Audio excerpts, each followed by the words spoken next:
Hello friends, आपका हमारे channel नव्यान स्टडी में एक बार फिर से स्वागत है।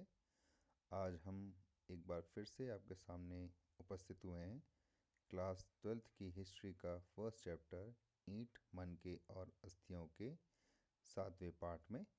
और इस पार्ट में हम लोग हड़प्पा सभ्यता की राजनीतिक स्थिति को देखेंगे। तो चलिए स्टार्ट करते हैं। तो अब तक आपने जितने भी प्रीवियस लेक्चर्स या वीडियोस देखे हैं उसमें आपको एक चीज़ तो समझ में आई कि हड़प्पा जो है वो एक सभ्यता है। और ये किस प्रकार की सभ्यता है? ये एक नगरीय सभ्यता है जहाँ पे हमें सब कुछ सिस्टम से देखने को मिलता है। सिस्टम से देखने का मतलब ये है कि आप देखिए यहाँ पर ये ईंटों के घर बनाए हैं और इन ईंटों के जो ईंटों के घर बने हैं इसमें ईंटों के साइज़ मानकीकृत हैं। मानकीकृत का मतलब सिंपल ये है कि अगर आप गुजरात जम्मू से लेकर गुजरात तक चले जाएं आपको ईंटों का साइज़ सेम मिलेगा। ठीक इसी तरीके से अगर आप इन सील्स को देखेंगे तो सील्स के ऊपर जो अंकन किया गया है उनके ऊपर जो भी कुछ लिखा गया है जिसे हम पढ़ नहीं पाए हैं उनके जो सिंबल्स हैं वो भी हमें एक जैसे देखने को मिलते हैं। फिर अगर हम लोग और बात करें तो हमने बीट्स यानी मनकों की बात करी थी, मोतियों की बात की थी। तो मोती भी हमें देखते हैं कि जम्मू से लेकर गुजरात तक हमें मोती की जो बनावट है उनके बनाने की शैली है वो सब एक जैसी मिलती है। ठीक इसी तरीके से अगर हम लोग मृद भांडों के प्रकार की बात करें तो उसमें भी हमें काफ़ी समानता देखने को मिलती है। तो इतना तो तय है कि ये हम जो विशेषताएं देख रहे हैं हड़प्पा सभ्यता की जिनकी अभी हमने चर्चा की है वो एक यूनिफॉर्मिटी या एक रूपता लिए हुए हैं। अब इम्पॉर्टेंट ये है कि ऐसा नहीं है कि ये सारी चीज़ें एक ही जगह बनती थी और वहाँ से जगह जगह पर ट्रांसफ़र होती थी, ऐसा नहीं है। इसके अलग अलग सेंटर्स थे। तो फिर अब प्रश्न ये होता है कि जब अलग अलग सेंटर्स थे तो इनकी जो यूनिफॉर्मिटी है या एकरूपता है उसको कैसे नियंत्रित किया जाता था। तो इसी आधार पे हम लोग ये तथ्य निकालते हैं कि निश्चित रूप से कोई ना कोई राजनीतिक सत्ता रही होगी जो इन सभी चीज़ों को जिसकी हमने चर्चा की है उसकी एकरूपता को वो लोग विभिन्न नगरों में मेंटेन करते थे या फिर नियंत्रित करते थे। तो जैसा कि हमने बताया कि उदाहरण के लिए मिट्टी के बर्तन, मोहरे, बाट, ईंट में हड़प्पा की कलाकृतियों की असाधारण एकरूपता को ले लें तो ईंटें हालांकि स्पष्ट रूप से किसी एक केंद्र में उत्पादित नहीं होती थी लेकिन जम्मू से लेकर गुजरात तक पूरे क्षेत्र में समान अनुपात में थी, मतलब उनका रेशियो सेम था, उनकी बनावट सेम है। फिर विभिन्न कारणों से विशिष्ट स्थानों पर रणनीतिक रूप से बस्तियां स्थापित की गई। इसके अलावा ईंट बनाने, विशाल दीवारों और चबूतरों के निर्माण के लिए श्रमिकों को जुटाया गया। अब इन गतिविधियों का आयोजन किसने किया? मतलब हम लोग ये जो सारी गतिविधियां देख रहे हैं, इतना निर्माण कार्य हो रहा है और उसमें जो एकरूपता दिखाई दे रही है वो एकरूपता बगैर किसी नियंत्रण के पॉसिबल नहीं है, संभव नहीं है।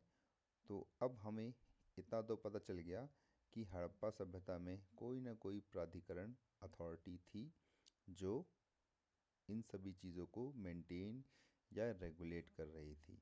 तो पहले हमने देखा कि कौन कैसे हम लोग ये जान पाते हैं कि वहाँ पे कोई राजनीतिक सत्ता थी कि नहीं। अब हमने ये जान लिया कि वहाँ निश्चित रूप से कोई राजनीतिक सत्ता थी, अन्यथा इस तरीके से मेंटेन तरीके से इतना कुछ कर पाना संभव नहीं है। अब हम लोग अपने नेक्स्ट टॉपिक मतलब इस वीडियो के नेक्स्ट पार्ट में आते हैं और उसमें हम लोग देखेंगे कि जो हमने अंदाज़ा लगाया हड़प्पा सभ्यता के बारे में कि वहाँ पे राजनीतिक सत्ता थी, तो अब हम लोग ये देखेंगे कि राजनीतिक सत्ता किस प्रकार की थी। तो इसमें सबसे पहले हमारी जो समस्या ये है कि हम लोग जब भी राजनीतिक सत्ता के रूप की या उसके प्रकार की चर्चा करते हैं या उसका अध्ययन करते हैं तो हमारे सामने सबसे बड़ी समस्या ये आती है कि हड़प्पा सभ्यता के बारे में जो जानकारी है वो पुरातात्विक रिकॉर्ड के आधार पर है। और पुरातात्विक रिकॉर्ड हमें ये तो बताते हैं कि वहाँ पे किसी न किसी प्रकार का राजनीतिक नियंत्रण था, बट वो नियंत्रण किस प्रकार का था इसके बारे में हमें नहीं बताते हैं। तो सबसे पहली समस्या ये है। अब कई बार मोहनजोदड़ो में जो बड़ी इमारतें मिली हैं उनमें से एक इमारत को पुरातत्वविदों ने महल के रूप में या पैलेस के रूप में लेबल किया है, पर इसके बारे में सभी के सभी लोग सहमत नहीं हैं। फिर आप ये जो मूर्ति देख रहे हैं ये पुजारी की मूर्ति है। इसे पुजारी राजा की मूर्ति भी कहा जाता है। अब इसे पुजारी राजा की मूर्ति ही क्यों कहा जाता है? क्योंकि ऐसा माना जाता है, शुरुआत में ऐसा माना गया कि हड़प्पा सभ्यता का जो ओरिजिन है वो यहाँ के लोगों की उपलब्धि नहीं है, बल्कि ये मेसोपोटामिया के लोगों की उपलब्धि है। मतलब मेसोपोटामिया के लोगों से हम लोगों ने इंस्पिरेशन लेके, हम लोग मतलब भारतीय उपमहाद्वीप के लोगों ने इंस्पिरेशन लेके सभ्यता की शुरुआत की। तो जो पुरातत्वविद थे उनका मानना था कि जिस तरीके से मेसोपोटामिया के अंदर अम, मंदिरों का और पुजारियों का बहुत महत्वपूर्ण भूमिका है, उसी तरीके से हड़प्पा सभ्यता में भी इसकी भूमिका है। और जब इस तरह की ये जो मूर्ति है या स्टैचू है ये निकल के आई तो लोगों ने इस चीज़ को और पुरजोर तरीके से बताया कि ये जो स्टैचू है ये एक पुजारी राजा की स्टैचू है। अब हम लोग इसमें समस्या ये है, इसको पुजारी राजा के रूप में मानने में समस्या ये है कि हमें किसी तरह के हड़प्पा सभ्यता में मंदिरों के अवशेष नहीं मिले हैं, जिससे जैसा कि हमें मेसोपोटामिया में मिले हैं। अब फिर कुछ पुरातात्विद मानते हैं कि हड़प्पा सभ्यता में जो राजनीतिक सत्ता थी उसका स्वरूप धार्मिक था।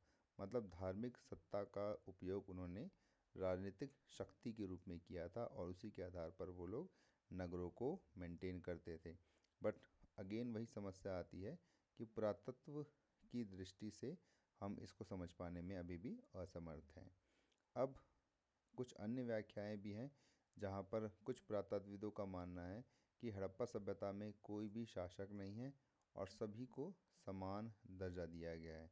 जबकि कुछ विद्वान ये मानते हैं कि हड़प्पा सभ्यता के जो विभिन्न नगर हैं वहाँ पर हम लोग देखते हैं कि सभी नगरों पर कोई एक राजा राज नहीं कर रहा था, बल्कि सभी नगरों पर या वहाँ पे बहुत सारे शासक थे। जैसे मोहनजोदड़ो का अलग शासक, हड़प्पा का अलग शासक। फिर कुछ लोग ये भी तर्क देते हैं कि जो हमें कलाकृतियों में समानता मिली है या फिर नियोजित बस्तियों के साक्ष्य मिले हैं, ईंटों के आकार में जो मानकीकरण मिला है, स्टैंडर्डाइजेशन मिला है, फिर कच्चे माल की उपस्थिति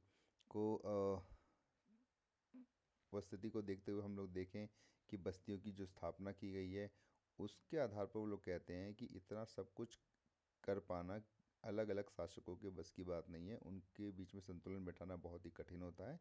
इसलिए ये पूरा का पूरा जो सभ्यता थी वो कोई एक ही राज्य था। अब अंतिम में हम लोग यही कह सकते हैं कि राजनीतिक सत्ता तो हड़प्पा सभ्यता में थी, नो डाउट, बट वो किस तरह की थी ये पता लगा पाना हमारे लिए अभी भी बहुत कठिन है। इससे रिलेटेड जो व्याख्याएं थी हमने उनकी चर्चा की, पर सबसे बड़ी समस्या यही है कि हमारा जो जानकारी का आधार है वो पुरातात्विक साक्ष्य हैं। इसी आधार पर हम लोग पुरजोर तरीके से किसी एक व्याख्या का समर्थन नहीं कर सकते हैं। हाँ, हम लोग इन सभी व्याख्याओं को अपने आंसर्स में लिख ज़रूर सकते हैं, बट अंतिम में हमें यही लिखना पड़ेगा कि पुरातात्विक आधार पे व्याख्या करने में अपनी समस्याएं होती हैं और उसे पूरे सभ्यता पर आरोपित नहीं किया जा सकता है। तो यहाँ पर हमारा ये सेगमेंट समाप्त होता है। नेक्स्ट सेगमेंट में हम लोग एक और टॉपिक पे लेके उपस्थित होंगे। अभी ये चैप्टर ख़त्म नहीं हुआ है, और अगर आपको हमारे वीडियोस अच्छे लग रहे हैं, इंटरेस्टिंग लग रहे हैं और आपको इन्फॉर्मेशन बहुत अच्छी मिल रही है तो आप हमारे वीडियो को लाइक करें, हमारे चैनल को सब्सक्राइब करें और इस वीडियो को ज़्यादा से ज़्यादा शेयर करें ताकि हमारी रीच और ज़्यादा लोगों तक पहुँचे और आप हमारे वीडियो को कमेंट भी करें। Thank you.